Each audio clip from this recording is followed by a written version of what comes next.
Welcome back to the show, everyone. It's Dina Kalmet here, and for today's headlines, we have some big news to talk about. Now, I originally was going to bring you guys a political piece in regards to the U.S. because there is so much that is happening here. On the other hand, there is a lot that's happening with Russia and China and the Philippines. So I made a snap decision to bring you guys some headlines in regards to these nations because things are definitely heating up. Take, for instance, this report in regards to the U.S. Strategic Command and Space Command that are set to warn the world of the spectrum of a conflict today that could rapidly lead to nuclear war. The U.S. Military Command Wing in its annual posture statement will also describe how the U.S. military will conduct its budgetary 2022 spending. But the U.S. Commander Charles Richard will speak in front of the House Armed Services Committee and the Senate Committee on Armed Services this week. The U.S. STRATCOM outlines the U.S. military's readiness for combat and its strategic vision for how it will address future conflict possibilities.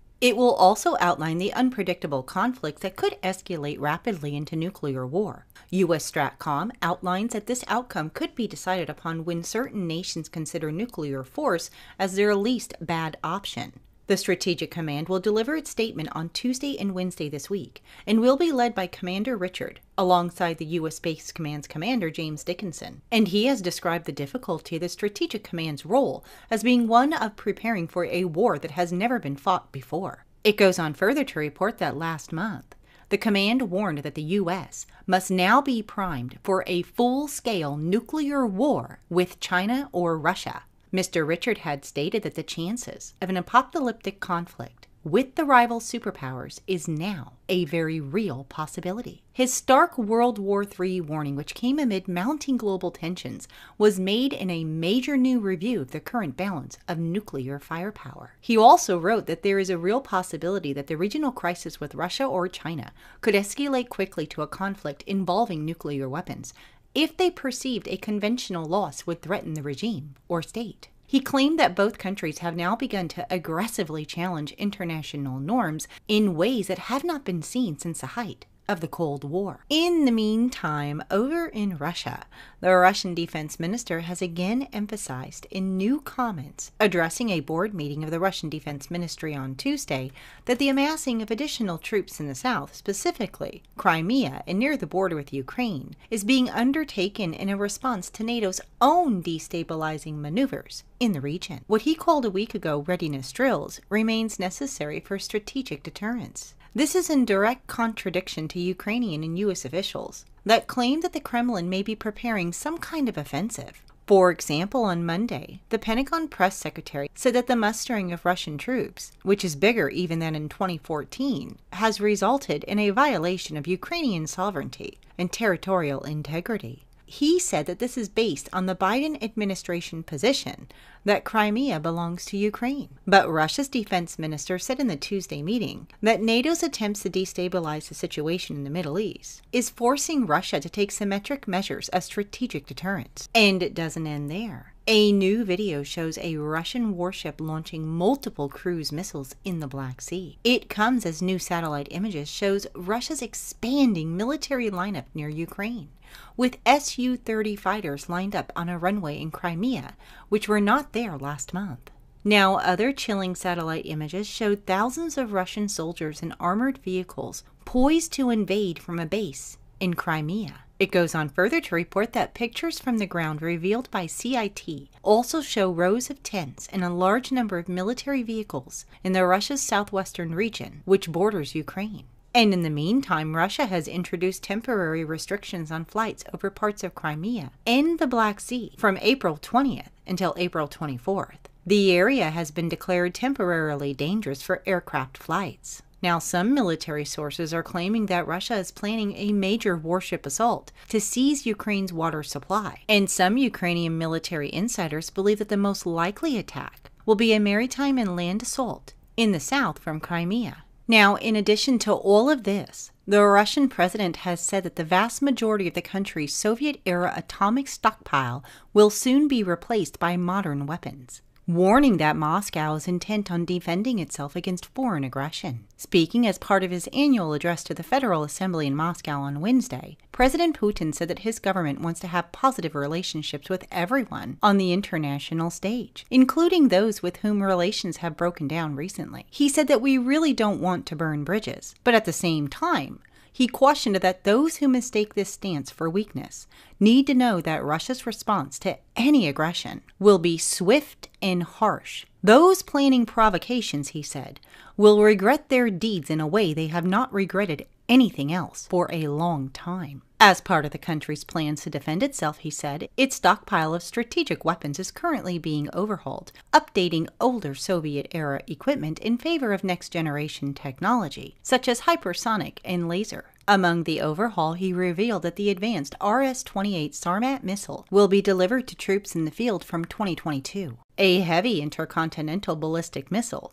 that boasts up to 15 nuclear warheads which can be directed against individual targets and could each deliver 350 kilotons of atomic hellfire. Ship-mounted missiles and other next-generation projectiles are also slated for deployment in the near future. Finally, the Russian leader stated that we have patience, self-confidence, and righteousness on our side. I hope no one will think of crossing red lines in their relations with Russia. Where that line sits is ours to determine. Those are definitely some fighting words coming from the Russian president, and I am sure that he means every single word of it. But in the meantime, the Ukrainian president has proposed a face-to-face meeting with President Putin. So I guess we're going to have to wait and see what happens. But in the meantime, the United States has deployed F-15s, F-16s, and C-130s for training in Poland. The U.S. general stated that opportunities to train alongside our Polish allies are incredibly valuable and critically important.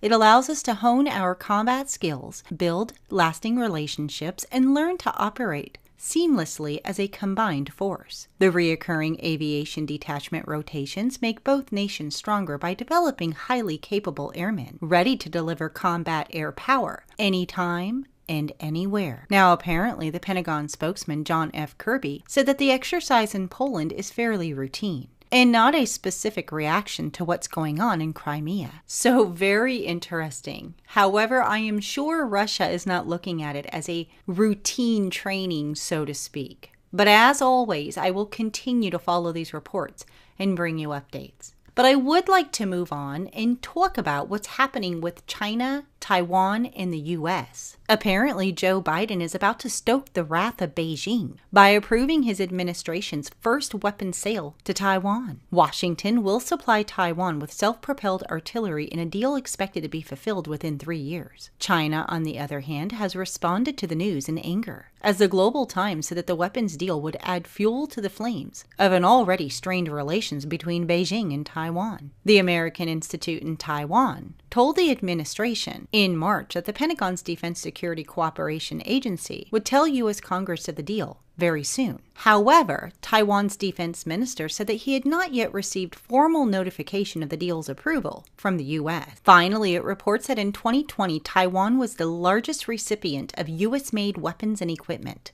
Taipei purchased $11.8 billion worth of military goods in 2020. Beijing has responded to these arms sales by saying that the country is ready to take on Taiwan's resistance. In the meantime, 4 B-52s were deployed to Andersen Air Force Base in Guam on April 17th, in the latest Pacific Bomber Task Force mission. The B-52s from the 2nd Bomb Wing at Barksdale Air Force Base will train with joint services in allied nations during the deployment. According to the Pacific Air Force's release, the commander stated that the Air Force is currently working in a complex, dynamic, and sometimes volatile global security environment. It is our charge to regularly conduct these joint and combined security cooperation engagements across different geographical commands and their areas of operation. So definitely some very interesting news there. Could this be a precaution due to the strained relations between North Korea, the U.S., and China in the U.S.? I would definitely say yes. However, I would like to move on to one last report in regards to the Philippines. Apparently, they have vowed to stake a claim in the South China Sea against Beijing with military ships. The president of the Philippines issued a warning that the country will send naval ships to the disputed waters to defend its claim. It follows Chinese fishing vessels operating in the Philippines-held territory and Beijing sending ships to inspect for oil. Philippines president made the warning in a televised briefing on Monday, in which he accepted that sending ships to the contested South China Sea will likely lead to violence with Beijing. In fact, he said that if we go there to assert our jurisdiction, it will be bloody. The president then told reporters future disputes over marine resources would see the Philippines send 5 Coast Guard ships, and they can chase, and they can play with each other, and see who's faster. The president also added that he is not so much interested now in fishing, after China sent fishing vessels with militia on board, but is more concerned about oil drilling. He also told reporters when we start to mine, when we start to get whatever it is in the bowels of the China Sea, our oil, by that time, will send my gray ships there to take a claim.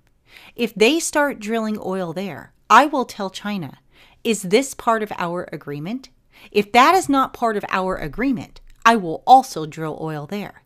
If they get the oil, that would be the time that we should act on it. So this is definitely another serious situation, and I will make sure to keep an eye on it and bring you all updates. But those are your headlines for today. Please do leave your comments below this video. I'd love to get your thoughts on everything that's happening. In addition, do not forget to come and visit us at our new website at www.cww7news.com. Also on Telegram, as well as Parler, MeWe, USA.life, and of course, Facebook and Twitter. I know I don't like Facebook or Twitter either, but I'm going to report the news and warn people as much as I can until I cannot anymore. So if you don't like Facebook or Twitter, you can also come and visit me on Telegram and on these other social media sites. I'd love to see you guys there. But thank you everybody for watching. Have a wonderful day, and I will see you on Friday. God bless.